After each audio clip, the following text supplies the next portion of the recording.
नमस्कार प्यारे दोस्तों, बाय स्टडी यूट्यूब चैनल पर आपका स्वागत है। आज मैं आपके सामने एक जबरदस्त खबर लेकर आया हूं। जो कंप्यूटर की तैयारी करने वाले बच्चे थे उनके लिए बहुत बड़ी खुशखबरी है। इससे बड़ी खुशखबरी नहीं हो सकती। 10,157 पदों की जो वैकेंसी राजस्थान में राजस्थान कर्मचारी चयन बोर्ड आयोग द्वारा निर्धारित की गई है, उसका नोटिफिकेशन आज जारी हो गया है। आज सुबह से ही इसकी हलचल चल रही थी, मगर दोपहर में आते आते ये सूचना आप तक पहुंच गई होगी। मैं आज शाम को आपके पास आ रहा हूं क्योंकि कुछ चीजें थी जो आपको बताना था, उनको लेकर मैं जानकारी प्राप्त कर रहा था। तो दोस्तों मैं सबसे पहले बता दूं, ये कंप्यूटर अनुदेशक की भर्ती है 2022 के नाम से जानी जाएगी। कि 2022 में आई है तो उसी के नाम से जानी जाएगी। बेसिक कंप्यूटर अनुदेशक और वरिष्ठ कंप्यूटर अनुदेशक है, यानी पीजी वालों बच्चों के लिए जो पीजी कंप्यूटर से पीजी है, पीजी डिग्री है कंप्यूटर में, कोई भी पीजी लेवल का कोर्स कर रखा है उनके लिए भी भर्ती है। और ग्रेजुएशन लेवल पर जो भर्ती है या जिनके पास कोई विशेष डिप्लोमा है उनके लिए भी भर्ती है। दो अलग अलग भर्तियां हैं। कंप्यूटर अनुदेशक की भर्ती, जो बेसिक कंप्यूटर अनुदेशक की भर्ती अलग है, वरिष्ठ कंप्यूटर अनुदेशक की भर्ती अलग है, और पदों का भी अलग अलग विवरण दिया गया है।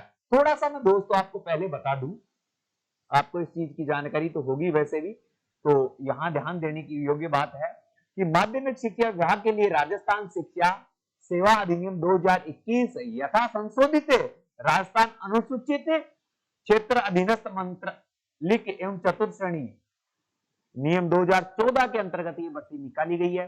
अब तो मैं सीधा पॉइंट पे लेके आता हूं। पहला जो पद है या बेसिक कंप्यूटर अनुदेशक के जो पद हैं वो सामान्य गैर अनुसूचित क्षेत्र है, यानी आप सामान्य कह सकते हैं 8,976, जो नॉन टीएसपी कहते हो आप, और अनुसूचित क्षेत्र 888, यानी जिन्हें टीएसपी क्षेत्र कहते हो, पहाड़ी क्षेत्र वाले हैं, जैसे डूंगरपुर है, बांसवाड़ा है, उदयपुर का कुछ भाग है, प्रतापगढ़ का भाग है, ये टीएसपी क्षेत्र वालों के लिए 888 पद है।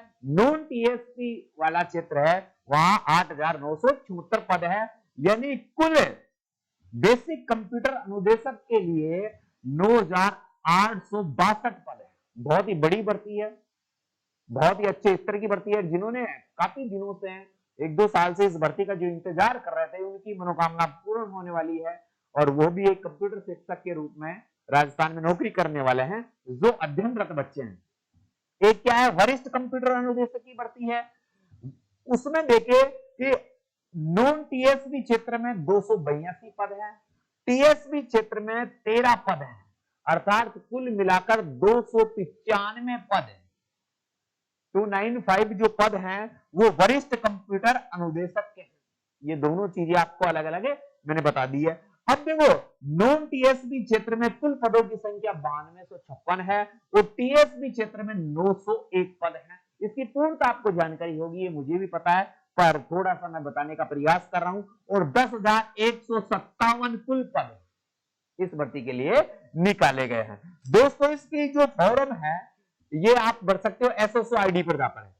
जो आपकी एसएसओ आईडी होती है, उससे जो राजस्थान में एसएसओ आईडी आप बनाकर रखते हो, उस एसएसओ आईडी पर जाइए और वहां से आप अपना फॉर्म फिलअप कर सकते हो। आपको सभी को पता है कि आपकी एसएसओ आईडी क्या है, उस पर जाकर आप इसको लॉगिन करके इसे आवेदन की प्रक्रिया को पूर्ण रूप से भागीदारी में ले सकते हो। अब दोस्तों आपको ये जो निर्देश है अपने टेलीग्राम ग्रुप पर मिल जाएगी, पीडीएफ फाइल ऐसे कैसे भाई स्टडी टेलीग्राम ग्रुप है, उस पर मैं डाल दूंगा, आप वहां से आराम से देख सकते हैं।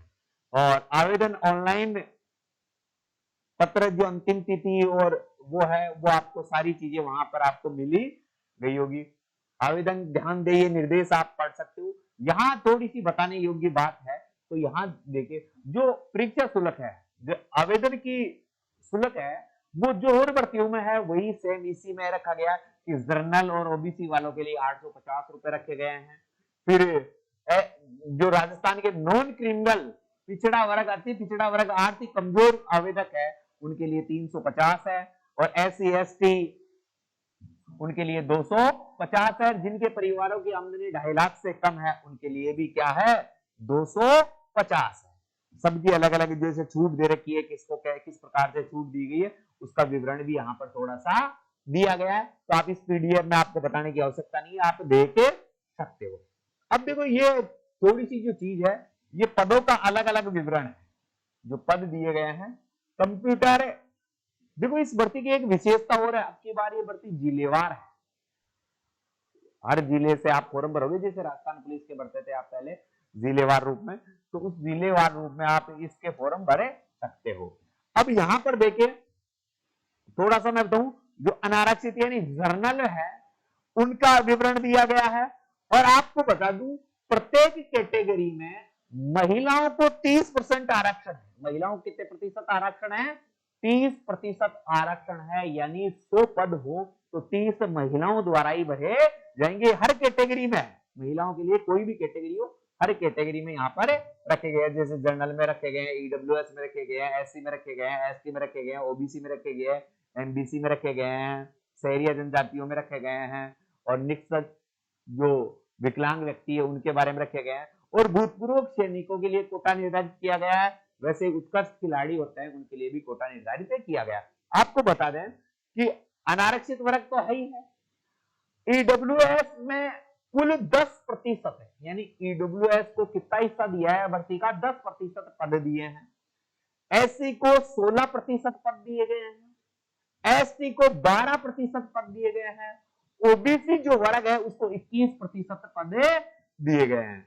एमबीसी है जो 5% गुर्जर आरक्षण के तहत है वो है, और इसका थोड़ा सा बताया नहीं है उन्होंने, ये दृष्टिहीन को 1% है, इनको 1% है, भूतपूर्व सैनिकों को 12.5% है, और जो खिलाड़ी हैं उनको 2% है। ये यहां पर थोड़ा सा उन्होंने विवरण दिया। जिलेवार भर्ती है, सबसे ज्यादा पद आप सभी को पता है कि जयपुर जिले से ही आते हैं, तो सबसे ज्यादा पद जयपुर जिले से हैं। मगर यहाँ जैसे अजमेर से 451 पद है, अलवर से 499 पद है। आप जिलेवार प्रत्येक जिले का विवरण अपनी पीडीएफ फाइल में देख लीजिएगा, वहां पर आपको मिल जाएगा। ये प्रत्येक जिले का, हर जिले का अलग अलग विवरण दे रखा है। जैसे जयपुर से 657 पद हैं, जो सबसे ज्यादा पद है। जयपुर से सबसे अधिक पदों की संख्या है जयपुर, ये 657 पद हैं, और इनका सबका अलग अलग कैटेगरी वाइज बताया गया है, तो आप देख सकते हो आराम से। ऐसे ही बेसिक कंप्यूटर अनुदेशक की रिक्तियां जो जिलेवार है उसका भी यहाँ पर विवरण दिया गया है कि कहाँ कहाँ ये टीएसपी नॉन टीएसपी क्षेत्र, ये टीएसपी क्षेत्र का अलग अलग दिया गया है। टीएसपी क्षेत्र में आप देख सकते हो बेटा, जैसे भीलवाड़ा है, छत्तीसगढ़ है, डूंगरपुर है, पाली है, प्रतापगढ़ है, राजसमंद है, सिरोही है, उदयपुर है, इन क्षेत्रों से ही है पद जिलेवार संचालित किए गए हैं। और उनका आरक्षण भी यही दिया गया है कि एससी को 5% है, एसटी को 45% है, निःशक्त जन को 4% है, उत्कृष्ट खिलाड़ी को 2% है, भूतपूर्व खिलाड़ी को या भूतपूर्व सैनिक को 12.5% है। ये सारी चीजें यहाँ पर बताई गई है। कैसे नहीं जा रहा है? और वरिष्ठ कंप्यूटर अनुदेशक की रिक्तियों का भी यहाँ पर दिया गया है। तो यहाँ पर बताया गया है कि महिलाओं को वही 30% आरक्षण दिया गया है, ईडब्ल्यूएस को 10%, एससी को 16%, एसटी को 12%, ओबीसी को 21% है, एमबीसी को 5%, ये सारे जो उत्कृष्ट खिलाड़ी है उनको 2% है, भूतपूर्व सैनिकों को कितना है? 12.5% है, जो विकलांग है उनको 4% है। ये सारा यहाँ पर विवरण दिया गया है। जिलेवार भर्ती की कहां से कहां कितने पद हैं, तो आपको नजर आ रहा होगा कि सबसे ज्यादा 41 पद उदयपुर में है, 41 पद ही जयपुर में है, और बाकी में सामान्य रूप से हैं। जो तैयारी कर रहे हैं वो बच्चे इस पीडीएफ से देखकर प्राप्त कर सकते हैं। और ये जो अनुसूचित क्षेत्र है उसके बारे में भी थोड़ा सा दिया गया। तो पाली और उदयपुर से ही पोस्टें 13 पोस्टें जारी की गई है टीएसपी क्षेत्र से, तो उदयपुर से 12 है, पाली से 1 है, यानी टोटल 13 सीटें टीएसपी क्षेत्र में जारी की गई है। अब ये यहाँ पर सबका अलग अलग विवरण दिया गया है कि कैसे क्या है, तो आप इस पीडीएफ में देख सकते हो किसको कैसे क्या छूट मिली है, भूतपूर्व सैनिकों को क्या छूट है, उत्कृष्ट खिलाड़ी कौन सा उत्कृष्ट खिलाड़ी होगा जिसको ये 2% आरक्षण दिया गया है। तो ये खिलाड़ियों की योग्यता रखी गई है कि अंतरराष्ट्रीय ओलंपिक समिति के गेम में भाग लेने वाला खिलाड़ी हो, एशियन गेम में भाग लेने वाला खिलाड़ी हो, दक्षिण एशियन गेम, सामान्यतः सेफ गेम इनमें है हो, राष्ट्रमंडल गेम्स हो, विश्व कप या विश्व चैंपियनशिप में हो, अंतरराष्ट्रीय स्कूल गेम्स में हो, एशियन स्कूल गेम्स में हो, तो ये सारे गेम्स यहाँ पर शामिल किए गए। इनके अलावा जो कॉलेज लेवल पर जो जैसे राष्ट्रीय लेवल पर जो भी है उनका विवरण दिया गया है। ये जो विकलांग व्यक्ति है तो उनका कितना परसेंट अंग ग्रसित है उससे उसके अनुसार दिया गया है। अनुसूचित क्षेत्रीय वालों को लिए विशेष बताया गया है। वेतन नाम आपको बताओ बेटा, देखो पे स्केल वेतन 10वें लेवल पे है, यानी 3600 रुपए पे ग्रेड में है। कितना है बेटा? 3600 रुपए पे ग्रेड में आएगा ये। और ये 8वां स्केल है तो इसका मतलब 2800। अगर 9 का आता तो 33 होता। इसकी सीधी बढ़ती है। पात्रता क्या है, इस पात्रता को आप अवश्य देख ले भाई, इसके लिए कौन कौन से इसने नियम बनाए हैं। तो ये आप देख सकते हो, ये केवल बेसिक वरिष्ठ कंप्यूटर के लिए, पीजी वालों के लिए, जैसे एमई किया हुआ हो, एमटेक किया हुआ हो, सीएस किया हुआ हो, ईसीएस किया हुआ हो, ये पीजी लेवल के जो भी कोर्स है, आईटी किया हुआ हो, सीएस किया हुआ हो, बी ओ लेवल, सी ओ लेवल कोर्स कर रखा हो, यानी जो पीजी लेवल पर जितने भी कार्य होता है वो किए गए हैं इस एजुकेशन में, तो वो भाग ले सकते हैं।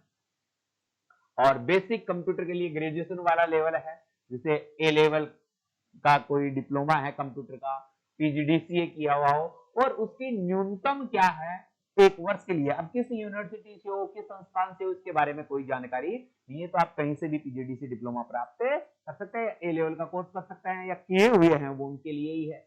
बीई किया हुआ हो, बीटेक किया हुआ हो, सीएस किया हुआ हो, ईसीआईएस किया हुआ हो, टीआई किया हुआ हो, और ये छोटी छोटी जो कंप्यूटर की ग्रेजुएशन लेवल पर जो डिग्रियां हैं उनके, जैसे बीए, बीकॉम, बीएससी, इनके लिए ये नहीं है, केवल कंप्यूटर डिग्री धारियों के लिए यह है। कंप्यूटर में कोई डिप्लोमा रखने वाला है जैसे पीजीडीसीए और है, इन डिप्लोमा वालों के लिए है। अन्य योग्यताओं के बारे में आप यहाँ देख सकते हो, राष्ट्रीयता के बारे में देख सकते हो। आयु, आयु बहुत ही आपकी इस भर्ती में दी है कि न्यूनतम उम्र 1 जनवरी 2023 को 18 वर्ष होनी चाहिए, और अधिकतम उम्र 40 वर्ष तक का व्यक्ति बढ़ सकता है, यानी आयु में बहुत ज्यादा छूट और छूट के प्रावधान दिए गए हैं कि सामान्य वर्ग की महिलाओं को 5 वर्ष की छूट दी गई है, अनुसूचित क्षेत्र वाली या अनुसूचित जाति, जनजाति और पिछड़ा वर्ग की महिलाओं को भी, या अभ्यर्थियों को 5% छूट दी गई है। तो ये छूट का विवरण है। जैसे कौन अन्य अन्य पिछड़ा वर्ग का कोई विशेष है तो 10 वर्ष की छूट दी गई है। भूतपूर्व सैनिकों को क्या छूट दी गई है, इनका विवरण आप पीडीएफ में देख सकते हो, इसको ज्यादा बताने की आवश्यकता नहीं है। और ये जो नियम समितियों के द्वारा बनाए गए हैं, भूतपूर्व सैनिकों के लिए बनाए गए हैं, उनके बारे में, जो निष्ठा जन है उनके लिए आयु में छूट का क्या क्या है, वो सारा पेंशन। ये देखो बहुत इंपॉर्टेंट फैक्ट दिया है, नई भर्ती नियुक्ति होने वाले कर्मचारियों के लिए नियमानुसार पेंशन योजना होगी, यानी इसमें पेंशन भी होगी। विवाह पंजीकरण आपका अगर शादीशुदा है वो है। परीक्षा किस माह में होगी, तो यहाँ संभावित बताया है मई और जून माह में एग्जाम करवाने की संभावना 100% रहेगी। फिर देखते हैं कि राजस्थान सरकार क्या करवाती है, ये आप सबको पता है। और नियुक्तियों की योग्यता के लिए ये बातें बताइए कि सारी जो पीडीएफ में है उसमें आप देख सकते हो। ऑनलाइन आवेदन की कैसी क्या प्रक्रिया है, सब चीजें यहाँ पर, कैसे फोटो अपलोड करेंगे, हस्ताक्षर स्कैन वाले किस प्रकार से जाएंगे, फोटो की साइज क्या होती है, ये सारी चीजें सामान्य है, बताने की आवश्यकता नहीं है यहाँ पर। और ये ऑनलाइन आवेदन की संशोधन भी, एक बार आपको छूट भी मिलेगा कि आपने कुछ गलती की है तो उसमें आप संशोधन कर सकते हैं या नहीं कर सकते, उसके लिए आपसे 300 रुपए अलग से चार्ज लिया जाएगा। इसके लिए मैं आपसे कहूंगा कि ऐसी गलती ना करें, भरते समय फॉर्म को बिल्कुल सावधानी से भरवाएं, कोई गलती के लिए कोई गुंजाइश नहीं। फिर भी आपको अगर ऐसा गलती हो जाती है तो 300 रुपए एक्स्ट्रा चार्ज लेकर वो उसको संशोधित करेंगे। उसके लिए भी आपको 7 दिन के बाद इसमें जो बताया गया है, वो प्रमाण पत्र कौन कौन से हैं, कैसे सत्यापित होंगे, वो यहाँ पर बताए गए हैं।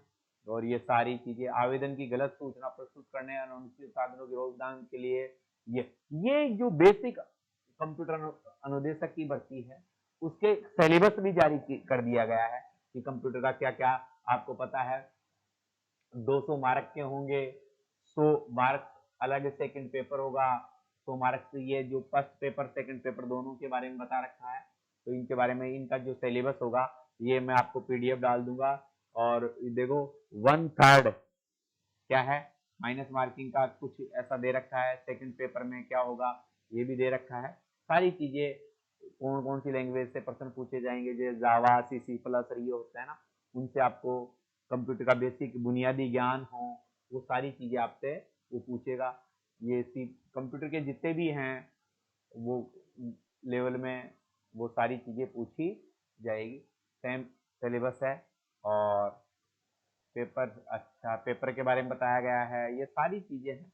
और बोर्ड की वेबसाइट पर जाकर और भी इसकी सूचना प्राप्त कर सकते हो। तो ये कंप्यूटर अनुदेशक भर्ती के लिए जो सामान्य प्रक्रिया थी आपको, वो मैंने आपको जानकारी दी। अगर वीडियो अच्छी लगी तो वीडियो को शेयर कीजिए। कंप्यूटर अनुदेशक भर्ती के बारे में और भी कोई जानकारी होगी तो मैं आकर आपको बताने का प्रयास करूंगा। तो इस वीडियो को ज्यादा से ज्यादा शेयर करें। चैनल पर पहली बार विजिट कर रहे हैं तो चैनल को सब्सक्राइब जरूर करें। जय हिंद, जय भारत, मेरी शुभकामनाएं आपके साथ।